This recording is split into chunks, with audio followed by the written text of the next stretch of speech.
Deutscher Fußballmeister, deutscher Fußballmeister, deutscher Fußballmeister, FCB. Leute, und damit Servus, Glück auf und herzlich willkommen zu einer weiteren FC Bayern Spielanalyse.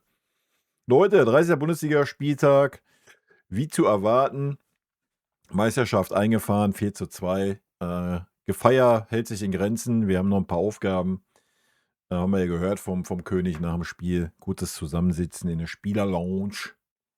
Und ansonsten haben wir noch ein paar Aufgaben dieses Jahr. Gefeiert wird, wenn alles durch ist. Gut. Bevor wir ein bisschen aufs Spiel eingehen, wie immer der Hinweis, wenn euch gefällt, was ihr seht, hypen, liken, kommentieren, abonnieren, Glocke aktivieren, wenn ihr nichts verpassen wollt. Ja, zum Spiel. Ich bin persönlich, muss ich sagen, ein bisschen enttäuscht vom VfB Stuttgart. Aber wahrscheinlich ist, ich bin natürlich jetzt auch nicht so drin im Stuttgart-Game, aber wahrscheinlich ist vom VfB Stuttgart einfach auch nicht mehr zu erwarten. Ja, deswegen haben sie auch die Europapokalsaison gespielt, die sie gespielt haben, denke ich einfach. Ja, wir sind halt einfach eine Nummer zu groß für den VfB Stuttgart und das, ja, keine Ahnung, wenn wir auf 70% laufen, Alter. Ähm, ja, na klar, wir haben ein bisschen gebraucht heute, das war aber auch klar. Ja, es ist immer so, nach so einem super Highlight die Motivation da hoch zu haben. Gefühlt war nur Luis Diaz motiviert von Minute 1 an. Alle anderen haben ein bisschen gebraucht. Der Rückstand hat dann dazu beigetragen, dass alle mal ein bisschen angezogen haben, dass alle mal ein bisschen wollten. Und dann haben 5 Minuten ausgereicht und es steht 3:1 und das Spiel ist entschieden. So, ja. Zweite Halbzeit war es, ja, keine Ahnung, runterspielen auf 60%. Ja, so, mehr war es nicht. Ja, immer natürlich versucht, nach vorne zu spielen, wenn eine Möglichkeit da war. Harry Kane hat das Ding ja auch noch eingeschoben zum 4:1. Gut, kurz vor Ende haben wir noch war ein schönes Tor, den Sonntagsschuss da, das 4:2 gekriegt. Aber ansonsten wurden wir nicht gefordert vom VfB Stuttgart. So gar nicht. Ja, also nach dem 3:1, ja, I don't know, ich erwarte dann was anderes vom Gegner, der sich wieder für die Champions League qualifizieren möchte, ja, oder der sich europäisch qualifizieren möchte. Da muss einfach da sollte ein anderer Anspruch da sein, zumindest noch mal was zu versuchen in der zweiten Halbzeit, das war ja gar nicht da. Ja, nach dem 4:1, nach ein paar Wechsel, dann hat der VfB noch mal die letzten 5 Minuten 'n bisschen was versucht, aber im Großen und Ganzen war das relativ wenig, muss man sagen, ja. Aber es geht ja hier noch nicht um VfB. Wir haben das gezeigt, was wir zeigen mussten. Ja, Vinny, Chapeau. Vinny und ich sind aktuell so. Aufstellung war hundertprozentig, die Auswechslungen waren hundertprozentig. Da gibt es gar nichts dran zu meckern. Ähm, ja, und wie gesagt, diese Leistung, das ist schon ähnlich wie gegen Pauli, ist gar nicht hoch genug anzurechnen, ja. Man muss immer gucken, so, wir kommen von so einem Highlight, ja, wir stehen vorm nächsten Highlight, vom super wichtigen Spiel, DFB-Pokal-Halbfinale bei Leverkusen und trotzdem, ja, besiegst du den Tabellendritten 4:2, so, ja. Das können wir jetzt natürlich für uns auslegen. Wir können's, gegen die Bundesliga auslegen, wie auch immer ihr das machen möchtet für euch. Macht das für euch. Ich denke, das ist eine Mischung aus 2 Sachen. Stuttgart war enttäuschend. So, ich denke, da brauchen wir auch keinen Hehl draus machen. Aber wir haben es auch, gut und souverän runtergespielt. Ich denke, es wäre für den VfB mehr drin gewesen, wenn die ein bisschen mehr Eier gehabt hätten. Gerade erste Halbzeit, wenn du uns aber dann natürlich solche Räume gibst, dann ja, dafür haben wir einfach zu viel Qualität und das auch, wenn nicht alle Qualitätsspieler auf dem Feld sind und das ist schon wirklich überragend und ja, wir sind verdient mit ich glaube, wir waren selten so verdient deutscher Meister, wie wir es dieses Jahr geworden sind. Ja, das muss man auch mal ganz klar sagen. Also, wir haben selten Kimmich hat's ja auch gesagt nach dem Spiel und da stimme ich ihm zu. Wir haben selten in den letzten Jahren so souveräne Meisterschaft eingefahren. Ja, wir haben eigentlich immer Hoch und Tiefs gehabt, immer mal eine schlechte Phase, meistens im Herbst. Das haben wir alles. Ja, wir hatten auch eine etwas schwächere Phase, aber jetzt nicht ergebnistechnisch, ja. Also, das ist brutal. Ich meine, wir haben nicht umsonst was haben wir jetzt, 109 Tore geschossen oder was, ja? Also, das ist ja geisteskrank, ja. Also, Hut ab dafür, aber ja, nach der Saison kommen die ganzen Fazit und Lobhudeleien, die diese Mannschaft natürlich auch verdient. Ja, und bin gespannt, ob noch ein Titel dazukommt oder nicht. We will see. Ja. Die Chancen sind da, wir sind im Flow. Haben natürlich jetzt wieder so ein bisschen Verletzungspech, aber ja, alles gut. Ich denke, Guerrero hat heute 1:1 'n Gnabry ersetzt. Man hatte im Spiel fast nichts von ihm gesehen und hat ein Tor gemacht. Das 1:1, das, was 'n Serge auch die letzten Wochen gemacht hat. Von daher mache ich mir da persönlich keine Sorgen. Und ansonsten, ja, man muss nicht immer nur labern, wir vertrauen unseren Talenten. Ja, da musst du die halt einfach auch reinwerfen, ja, wenn mal 'n anderer Spieler 'ne Pause braucht. So, die Meisterschaft ist jetzt durch und, fertig, ja, Punkt. Also, alle wichtigen Spieler in den wichtigen Spielen rein und der Rest und da braucht keiner was wegen Wettbewerbsverzerrung labern, ne? Ich denke, auch heute haben wir gesehen mit der Mannschaft, die aufm Feld war, was jetzt nicht so die Top 1A war, wobei, wenn wir es gleich durchgehen, ja, wie gesagt, Min-Jae ist 'n absoluter No-Brainer. Min-Jae heute auch bärenstark, ja, 'n bärenstarkes Spiel gemacht. Also, der steht da, 'n Upa und 'n Tah auch sehr, sehr wenig, nach, ja? Also, das war heute 'n überragendes Spiel von Min-Jae, Alter. Aber gut, damit gehe ich schon in die Spielerbenotung rein und von daher würde ich sagen, werfen wir 'n Blick in die Statistiken, die heute 'n bisschen wild daherkommen, ja? Wenn wir uns das angucken, 66:2 zu 33:8 Ballbesitz, Abseits 6:1, Forwards 6:3, Zweikampfquote 33:8 zu 66:2. Wild. Können natürlich aber die ganzen Dribblings sein, die Jamal verkackt hat. Schüsse aufs Tor 9,7, Schüsse insgesamt 28,11, Ecken 11,3, angekommene Pässe 610 zu 270, Flanken 7,12. Schüsse insgesamt Diaz 5, Goretzka 5, Olisse 4, Torschussvorlagen Diaz 2, Musiala 1. Gewonnene Zweikämpfe Kim 5, Davis 4, Ito 3. Ballkontakte 136, der König, 94 Ito, 88 Kim. Das sagt schon viel aus, denke ich. Gut. Damit gehen wir auch direkt rüber in die Benotung. Und ihr kennt's, wir fangen mit Vinny an. Und nein, Vinny kriegt heute nicht die gewohnte 1,5. Vinny hat sich heute von meiner Seite die glatte 1 verdient. Ja, die Aufstellung, ja, Tom Bischof natürlich nicht dabei. Ansonsten hätte ich die Aufstellung 1:1 genauso aufgestellt. Ja. Stani oder Conny hätte natürlich noch knobeln können, aber ansonsten auch Urbich im Tor völlig richtig, ja, 100%. Die Wechsel perfekt, ja, in der Halbzeit direkt ausgewechselt, Musiala raus, Diaz raus. Luis, der super viel geackert hat in den 45 Minuten, wo er aufm Feld war. Und zweite Halbzeit war es eigentlich, Eierschaukeln, runterspielen, ne? Also, 'n Heavy brauchte nicht so viel, Michael, ja, das war alles so, wir laufen so auf 60, 70%, das ist völlig fein. Dann noch Collini gebracht für Davis, das war auch okay. Zum Schluss noch Ndiaye gebracht für Rafa Guerreiro und dann noch Ofli für Stani.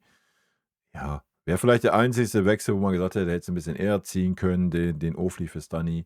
Aber ansonsten, alles richtig gemacht von Vinnys Seite, 100%, ja. Wie so oft in den letzten Wochen. Also, da gibt's, glaube ich, nichts groß, zu meckern, zumindest von meiner Seite. Gut, kommen wir zu Urbich. Ja, das, was er halten konnte, hat er gehalten. Die beiden Tore, ja, haben wir gesehen, war chancenlos. Das erste hatte ihn einfach eine Handbreit gefehlt. Beim zweiten, ja, er war noch dran, aber konnte dem Ball natürlich keine entscheidende Richtung mehr geben. Alles gut, das 1:1 hat er überragend gelöst, fußballerisch. Ja, ich habe es schon immer gesagt, ich wiederhole mich da. Ist er sogar schon 'n Step weiter, wie es Manuel Neuer auf seiner Prime war. So ehrlich muss man sein, ja. Auch das hohe Rauslaufen, das kommt ihm natürlich auch zugute, dass er da jetzt mit Manu schon die ganze Zeit mittrainiert und, das natürlich auch sieht. Das sieht man, der ist super ruhig, der hat die Ruhe weg, der ist nicht fickerig, der ist nicht nervös, da ist gar nix. Ähm, also das ist 'n absoluter No-Brainer und 'n absoluter No-Brainer, dass er nächstes Jahr, habe ich schon 100-mal gesagt, die Nummer 1 wird. Von meiner Seite heute Note 2, das war sehr gut. Wie gesagt, das 1:1 hat er stark gehalten. Die 3, 4 Bälle, die zentral kamen, hat er easy runtergepflückt und auch festgehalten, ja. siehst du in der heutigen Zeit ja auch nicht mehr so oft, dass Torhüter mal Bälle festhalten. Meistens boxen sie die ja weg. Also, ich habe nichts zu beanstanden. Note 2. Gut, fangen wir von oben nach unten an. Alphonso Davies, ja, hat das Tor gemacht. Wäre wahrscheinlich auch, wenn er nicht abgefälscht gewesen wäre, sehr gefährlich aufs Tor gekommen. Ansonsten hat mir Fonsi heute nicht ganz so gut gefallen, muss ich sagen. Das war ein kleiner Rückschritt, fand ich. Aber er braucht halt einfach auch noch Zeit. Ja, das hat man auch bei Jamal gesehen, kommen wir gleich zu. Fonsi war okay. Aufgrund des Tores kriegt er eine 2,5, hat er sich verdient. Da ist auf jeden Fall noch eine Menge Luft nach oben. Ja, Luis Diaz hat ihn sowohl defensiv, ich meine offensiv überragt er ihn eh, aber selbst defensiv hat er ja mehr Defensivarbeit geleistet wie Alphonso Davies. Also das sagt schon viel aus. Aber er hat das Tor gemacht, so, ja, und die Umstände entsprechend sind wir mal ein bisschen human heute. Gut, kommen wir zu Ito. Ito am Anfang schon ein bisschen Probleme gehabt, fand ich. Umso länger das Spiel ging, umso besser wurde er. Hat ja dann auch noch das Tor mit eingeleitet da nach der Ecke, wo er dann ganz überlegt da reingespielt hat, wo Leon dann geschossen und Heavy dann abgestaubt. Das war auch ordentlich. Ja, da wir bei Alphonso Davies heute auch irgendwie Gnade walten lassen wir es bei Ito auch und dann kriegt auch die 2,5. Ja, Minje habe ich schon gesagt. Minje für mich heute ein überragendes Spiel. Generell die letzten Wochen. Also bei Minje hat einen riesen Stepper gemacht diese Saison. Ja. Er hat halt das Problem, dass Opa und Tar auch überragend spielen, aber das ist ein absoluter No-Brainer, Minje reinzuwerfen. Ja. Für mich war das heute Note 1. Ich habe nichts auszusetzen, gar nichts. Ich erinnere mich an keine schlechten Szene defensiv. Ich erinnere mich an viele eroberte Bälle im Gegenpressing, wo auch noch die Chancen eingeleitet hat für Michael und so weiter. Ja, ich habe nichts zu meckern heute. Das war wirklich gut. Ja, Leon und Josh können wir heute wieder so ein bisschen über eine Kerbe schieben, wie eigentlich immer. Das waren für mich heute beides Dreiernoten. Ja, Leon war heiß. So, ja, Leon war richtig heiß, das muss ich ihn lassen. Ja, aber ich kann ihm keine 2,5 geben. Aber Leon war heiß, Alter. Leon hat noch den Sprint da in der 93. Minute angelegt, wollte den Ball noch rüberlegen auf Michael. Generell das ganze Spiel war Leon heiß, ja, war bemüht. Das kann man ihm nicht absprechen, aber so der letzte Touch hat gefehlt, aber er hat in der ganzen Mannschaft gefehlt, so der letzte Ruck, ne? Aber er war halt auch nicht nötig. So, Punkt. Damit sind wir beim König angekommen. Auch der hatte heute wieder die üblichen Stärken und die üblichen Schwächen. Wie soll es aber auch anders sein. Das wird sich auch nicht mehr ändern bei Josh. Wenn er ein bisschen defensiver gestanden ist, hat er 2, 3 lange, sehr, sehr gute Bälle gespielt, hat heute aber auch 2, 3 lange Bälle gespielt, die Mist waren. In der gegnerischen Hälfte, immerhin hat er sich heute mal 2 Schüsse genommen, auch wenn der eine war schon sehr, sehr zuversichtlich, aber ich mag es, wenn sich ein Spieler halt einfach auch mal einen Schuss nimmt. Das fand ich gut. Ansonsten natürlich wieder super lahmarschig über weite Strecken am Ball. Wenig Ideen gehabt aus der Zentrale raus, vorne dann. Ja, aber das ist normal. Das ist halt auch das, was Josh kann und was er nicht kann. So, ja. Aber es war jetzt auch nicht herausragend. War aber auch nicht schlecht. Note 3, wie ich schon gesagt habe. Gut, damit kommen wir zum auffälligsten Feldspieler in dieser Mannschaft heute. Das ist mit Abstand Luis Diaz. Ja, hat natürlich das Pech gehabt, dass ihm das Tor nicht geglückt ist. Da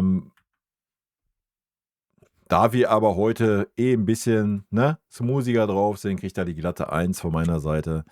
Hat die Tore vorbereitet, war der Spieler, der von Minute 1 an wirklich aktiv war und Bock hatte und wollte und keinerlei, was weiß ich was hatte, ja. Mit Leon zusammen, Leon wollte auch, ja. Ihm ist halt nicht so viel geglückt. Aber Luis war überall, ja. Der hat ja sogar zwischenzeitlich dann noch auf der 6er-Position die Bälle verteidigt. Ja, da war kein Goretzka, da war kein Kimmich, da war dann Luis Diaz, Alter. Ja. Habe ich gerade schon gesagt, ansonsten war er mehr Linksverteidiger in der Defensive wie Alphonso Davies und war dann noch der vorne das Spiel angekurbelt hat. Ob über die linke Seite, über die rechte Seite oder durch die Zentrale. Der Mann war überall, ja. Hat ein bisschen Pech gehabt mit seinen 2, 3 Torschüssen, so keine Frage. Aber Luchu heute grandios, Alter. Note 1. So, Musiala haben wir ja gelobt, die letzten beiden Spiele. Heute war es so 50-50. Ja, 2, 3 sehr, sehr gute Aktionen, 2, 3 unterirdische Aktionen, falsche Entscheidungen getroffen. Aber völlig fein. Ja, ich denke, wir müssen einfach noch ein bisschen Geduld haben mit Jamal. Das haben wir heute gesehen. Es war schön, dass er sich dann noch mal einmal durchgesetzt hatte da gegen die 2 Leute, wo es ein harter Zweikampf schon war. Ja, dass er danach gesetzt hat, das hat mir gut gefallen. Ansonsten hat er aber oft 'n Dribbling genommen, wo es einfach völliger Schwachsinn war, ja. Hat 2, dreimal den besser postierten Mitspieler einfach stehen lassen, das war auch schade. Ähm, ja, deswegen sage ich ja, viel Licht, viel Schatten heute bei Jamal Musiala. Ähm, Das Schöne ist, man hat ihn aber auf jeden Fall wieder wahrgenommen, ja. So, das war schon in anderen Spielen schlechter. Natürlich auch nicht die ganze Zeit, wo er aufm Feld war. Von meiner Seite gibt's die Note 3, habe ich gesagt, viel Licht, viel Schatten, ähnlich wie es die anderen beiden Zentralen waren. Gut, damit kommen wir zum nächsten, Rafa Guerreiro, der 'n Gnabry 1:1 ersetzt hat. 100 pro, ja. Wenig zu sehen im Spiel, ab und wann zu sehen, genauso wie Serge auch. Ab und wann 'ne gute Aktion, genau wie Serge auch. Ansonsten schon sehr viel abgetaucht, wie Serge auch, aber das Tor gemacht, wie Serge auch. Ja, also müsst ihr euch keine Sorgen machen, der Rafa macht das schon. Ähm, von daher, ja. Wie gesagt, wir sind ja heute 'n bisschen gnädiger unterwegs und, weil er die Butze gemacht hat, gibt's die Note 3 von meiner Seite. Ja, aber auch nur, weil er die Butze gemacht hat. Ja, genauso sieht's bei Jackson aus.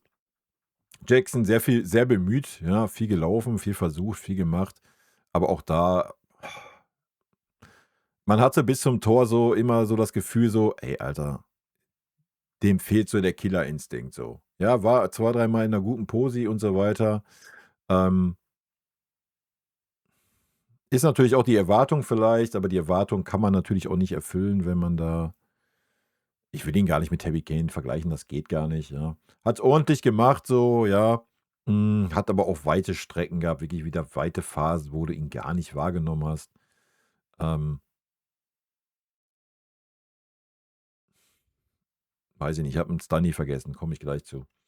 Weil er die Hütte gemacht hat, gibt's von meiner Seite auch die Note 3. Auch da natürlich viel Luft nach oben, definitiv kein Bayern Niveau für das, was er kosten soll. Also, von daher wird die Saison mit Jackson sehr wahrscheinlich zu Ende gehen bei uns, also. Alles andere würde mich überraschen, ne? Gut, Stunny habe ich vergessen, wie's aussieht. Ja, Stunny war schwach heute, ja, muss man ganz klar sagen, ähnlich wie Real. Äh, Ich erinnere mich an die Torchance, die er noch hatte. Weiß er selber, ja, hat man auch gesehen an seinen Reaktionen heute. Hat grade auch nicht die beste Tagesform sehr wahrscheinlich. Ansonsten aber auch bemüht, alles gegeben, ja. Sehe ich genauso wie den Rest der Truppe. Note 3 war eine durchschnittliche Leistung, was aber auch völlig normal ist in so einem Spiel und völlig okay ist, ja. Gut, kommen wir zu den Einwechselspielern. Michael, ja, Michael 1:1 dasselbe. Ja, Michael sehe ich heute auch bei einer 3. Ähm, Das Spiel war durch. Ja, spätestens mit dem Tor von Harry, dann war das Spiel eh durch. Das war heute so ein bisschen Auslaufen, ein bisschen Ringepitz mit Anfassen gefühlt. Nichtsdestotrotz, hat Michael natürlich ein bisschen was versucht so, gar keine Frage, ja. Ähm, aber auch das, wie gesagt, völlig fein. Dieselbe Geschichte gilt für Harry. Harry hat natürlich die Butze gemacht. Ja, von daher kriegt er die 2,5 von meiner Seite. Ähm, Auch da, ja. Ich fand's so grandios zu sehen, wo er vorhin einmal ich weiß gar nicht, war der Schuss geblockt oder hat den Ball vorne verloren und dann dachte er s „Ach komm, ich glaube, ich bleib stehen." Und dann so 'ne Sekunde später: „Ach scheiße, komm, ich ziehe doch den Sprint hinterher." So, das war eigentlich sinnbildlich, für die Phase des Spiels so, ne? Ey, völlig fein, wie ich grade sagte, in dem Spiel. Das Spiel war gelaufen. Das war 'n bisschen Bewegung in den Körper kriegen. Das wichtige Spiel kommt am Mittwoch. Ey, völlig fein, völlig gut, völlig zurecht. Gut, kommen wir zu Conny Leimer. Hm, ja, Conny, wenn ich ihn auch finde, kann ich ihn euch auch noch einblenden. Das wäre super, ne? Wilde Nummer.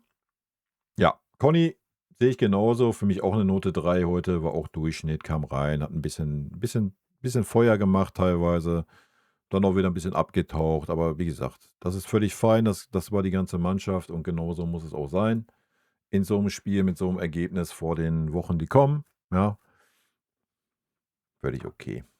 Ja, dann haben wir noch NDIE gesehen. Ähm, Der hatte nicht so auffällige Aktionen wie noch gegen St. Pauli, muss man sagen. Durfte ein bisschen länger diesmal ran und Ofli haben wir gesehen. Ja, den haben wir auch 2, dreimal wahrgenommen. Ansonsten für die 8 Minuten mit Nachspielzeit können wir ihn natürlich eh nicht bewerten. Wie gesagt, wäre der einzigste Wechsel vielleicht gewesen, den man ein bisschen eher hätte zünden können. Aber ansonsten alles völlig fein, ja. Ähm, Lockerer Sieg heute, ganz, ganz locker, muss man sagen. Die erste halbe Stunde ein bisschen zäh von unserer Seite, aber das war klar, so, gar keine Frage. Und wir können uns da so ein bisschen bei Luis Diaz bedanken und vielleicht auch so ein bisschen bei Leon, der auch so ein bisschen Zug reingebracht hat, dass dann überhaupt noch mal so Zug drin war. Ähm, ja, und der VfB, dass er das Tor halt in der 21. gemacht hat, hat uns natürlich auch in die Karten gespielt, weil danach hast du gemerkt: „Komm, wir ziehen jetzt doch mal an so, ne? Und wir nehmen mal den Schlendrian ein bisschen raus und geben mal Gas so 20 Minuten.“ Das haben wir dann getan, haben 3 Tore gemacht und dann haben wir wieder 3 Gänge rausgenommen. Und das ist völlig richtig, völlig wichtig und deswegen ein lockerer Sieg heute, lockere Meisterschaft eingefangen. Glückwunsch an die Jungs, jetzt natürlich schon, ja. Bin gespannt. Ich glaube 109 Tore, 122 ist All-Time-Record, aber auch von einer Mannschaft, die in der Liga gespielt hat mit 20 Mannschaften, die also 4 Spiele mehr gehabt hätten oder gehabt haben, ne? Das wäre natürlich geisteskrank, wenn du den Rekord noch holen würdest. Das wäre dann schon eine Marke für eine lange, lange Zeit sehr wahrscheinlich. Ob das Ziel ist, I don't know. Wahrscheinlich nicht, ja. Aber es ist immer wieder erstaunlich, wenn man dann schaut, wie hart man durchgewechselt hat so, ja. Ja, klar, du hast immer noch 'n Diaz, 'n Musiala aufm Feld und du hast natürlich auch immer noch 'n Jackson da vorne. Ähm, aber dass du dann trotzdem 3 Hütten machst, so in 5 Minuten, das ist schon wild, ja? Das ist wirklich wild und das zeichnet diese Mannschaft aus und das ohne Kulisse, ohne Harry Kane, ja? Also, das ist stark, das ist grandios und ich hoffe, wir können's Mittwoch bestätigen. Das wird natürlich 'n ganz, ganz anderes Spiel, ja? Da musst du wieder 110% geben. Ähm, Freue mich drauf, aber darum soll es jetzt nicht gehen. Chapeau an die Mannschaft, so früh die Meisterschaft klarzumachen und das auch in dieser Art und Weise, in dieser Souveränität und natürlich auch mit den Anzahl an geschossenen Toren, was wirklich geisteskrank ist, ne? Leute, rot-weiße Grüße gehen raus. Ich weiß nicht, ob es PK-mäßig irgendwas heute gibt. Wenn, dann kommt die Reaction später noch. Ähm, und ansonsten hören wir uns Dienstag wieder. In diesem Sinne, tschüssi. Guten Start in die Woche, haut rein.